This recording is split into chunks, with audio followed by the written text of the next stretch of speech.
My name is John Lobell, and this is an elevator pitch for a book titled Visionary Creativity: How Our World is No Longer What We Have Thought It to Be, and a New World is Struggling to Be Born. You can find a full book proposal and sample chapters at johnlobell.com. And note that this video presentation is illustrated with images, but the book will not have illustrations. Most of the references in the book are familiar works such as Michelangelo's Sculpture of David, Van Gogh's Starry Night, Salvador Dali's Melting Watches, etc. This book is different from all other books on creativity, which I feel miss the point. I title the book Visionary Creativity and start by saying that visionary creatives feel that our world is no longer what we had thought it to be, and that a new world is struggling to be born. They wonder what is wrong with others, that they do not also feel this, and they are driven to produce works that will help us all feel what they feel. We often initially reject their work, but after we encounter it, we are changed and we are in the world in a new way. Visionary creatives swim in the culture of their day and manifest in their work the spirit of their age. The things they create in art, design, science, technology, business embody that spirit, and at the same time are a little off-center for us, somehow not what we anticipated, presenting discontinuities that stretch us, reform our neural paths, and pull us into the future. Visionary creativity has always been with us. It is what Newton, Van Gogh, Picasso, Stravinsky, Joyce, Einstein, Elvis, Rowling, and others we will talk about in this book did. It is the concept that is new. Visionary creativity is vitally important, as it not only created the great works of art and science of the past, but it is right now creating our emerging world as we move deeper into the 21st century.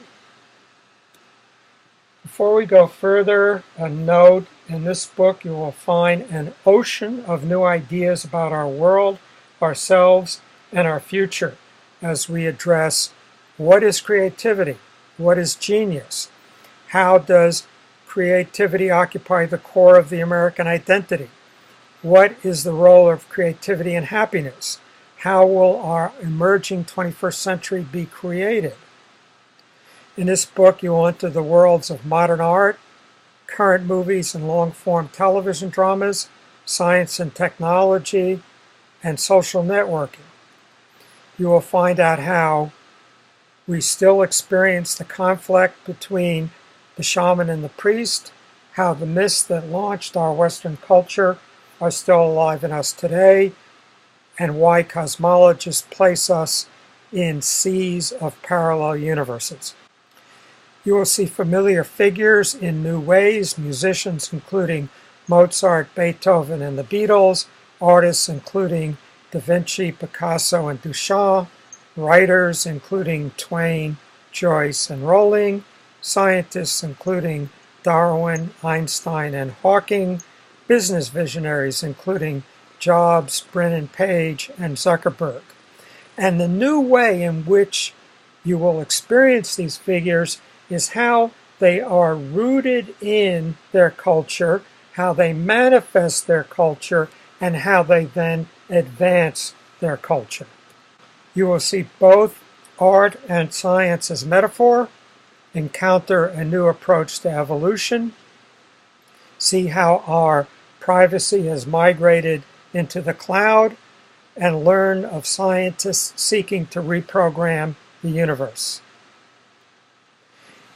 You will find out how movies like Stagecoach, Star Wars, and Groundhog Day define the possibilities within which we live, find out what Michelangelo and Mark Zuckerberg have in common, come to a new understanding of genius, and you will encounter the visionary creatives who are right now creating our future.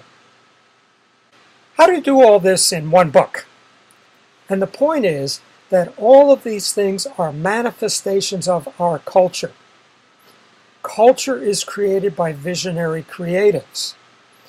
As the English Romantic poet Shelley wrote, poets are the unacknowledged legislators of the world. This book unfolds how that is the case, how poets, artists, creatives legislate and actually create our world. Looking at our individual situations and at our social problems, we see that they both call out for creativity. We are creative creatures. We flourish best in pursuit of our creativity, and it is in creativity that we will find not only fulfillment for ourselves, but also the visions our world needs. Thus, the title of this book, Visionary Creativity. Now, what do we mean by visionary creativity? We start with the realization that there are, in fact, two kinds of creativity. Ordinary creativity. For example, preparing a well-conceived meal, drafting a legal brief, writing an episode of a sitcom. And visionary creativity. The creativity of Albert Einstein in formulating his theory of relativity, or Salvador Dali in painting his melting watches. Both are important, but this book addresses visionary creativity, and it is a creativity that shatters old worlds and gives birth to new ones. Traditionally, we have settled for saying that the creativity of Einstein and Dali, the other figures we will look at in this book, is like ordinary creativity, only more. But this is not correct. Einstein's relativity and Dali's melting watches, as we will see with the creativity of the other figures we will be looking at in this book, shatters old worlds and gives birth to new ones.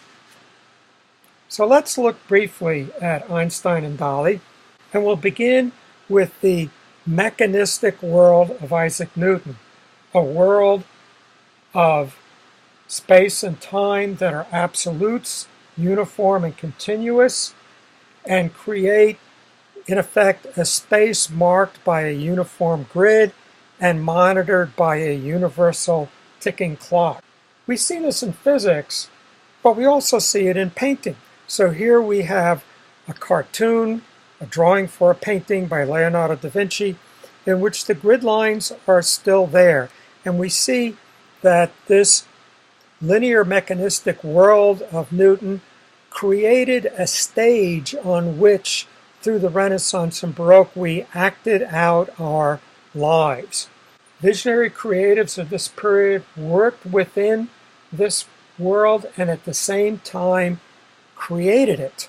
But by the beginning of the 20th century, that space and time were gone. In Einstein's relativity, each object generates its own dynamic space, collapsing in on itself, and time is elastic, a notion Dali conveys with his melting watches. The importance of this: visionary creatives like Einstein and Dali respond to the cultures of their day, and at the same time they change it, creating for us a new stage on which we will live out our lives. This book is divided into three parts. The first, what is creativity? Here we show that mastery is not innovation, innovation is not creativity, and creativity is not visionary creativity. And we go into depth on each of these and show how creativity takes place in a cultural context and is at the same time the unfolding of a culture and the making of a culture. Part 2 looks at creating the future, and we begin with the 20th century that had brought us electric media, telegraph, telephone, radio, television, that brought us a self in continuous self-creating flux, living on a stage with no fixed frames of reference, a world that was more a great thought than a great machine. But that's already in our past. Our emerging 21st century is bringing us yet again a new self, constituted of distributed interactive networks migrating to the cloud, computationally generating themselves and the world. Today, we no longer live in Newton's linear logical world of uniform space and time and comforting causality, but we also no longer live in the world of Einstein and Dali. That was 100 years ago. We are now in a new emerging world being built right now by today's visionary creatives. Thus, we have to confront a difficulty with visionary creativity, the fact that it sweeps away old worlds just as it creates new ones, and that there is no guarantee we will prefer the new one to the old. Today, we are not always sure we are happy with our new world of webs, of interconnected fractal networks, computationally generating themselves, that we will describe in this book. Visionary creativity can be discomforting, if not dangerous. In part 3, we will talk about becoming a visionary creative. And psychologists, sociologists, journalists address this in many books. We take a totally different approach, looking not to psychology, not to neuroscience, not to sociology, but looking back to the philosopher Friedrich Nietzsche, who describes the 3 metamorphoses of the spirit as a camel, a lion, and a child. And Nietzsche says that as a camel, you say, put a load on me. And the camel takes on the load of one's culture and one's discipline. It's the time of training, of learning. But then the camel runs out into the desert and becomes a lion. And if it was a well-loaded camel, it becomes a fierce lion. And the job of that lion is to slay a dragon. And on every scale of that dragon is written, "Thou shalt." These are all of the traditions one mastered in one's training, but one now has to destroy them in order to move forward, so that the world can be created anew. The lion then becomes a child, because only a child can create the new. And the child is as a wheel rolling out of its own center. So this will be the framework for how we'll describe becoming a visionary creative. Again, visionary creatives swim in the culture of their day and manifest in their work the spirit of their age.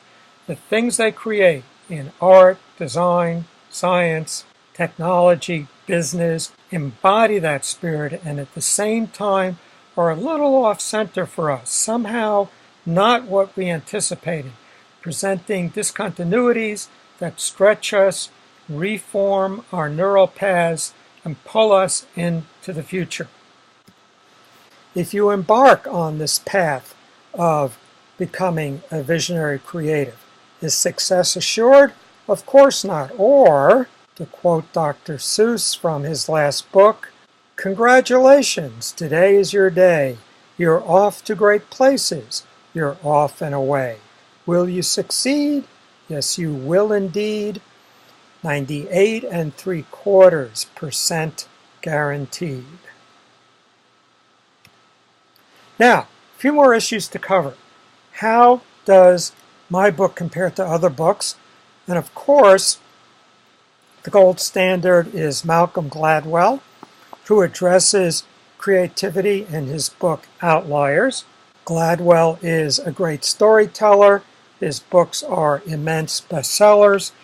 The core idea that he presents in this book is that circumstances, and the example he uses is the month you are born, for hockey play a large role in success. I have a very different idea. My core idea is that visionary creatives reflect and create our world. So hopefully my writing is engaging and I tell good stories, but I have a totally different insight.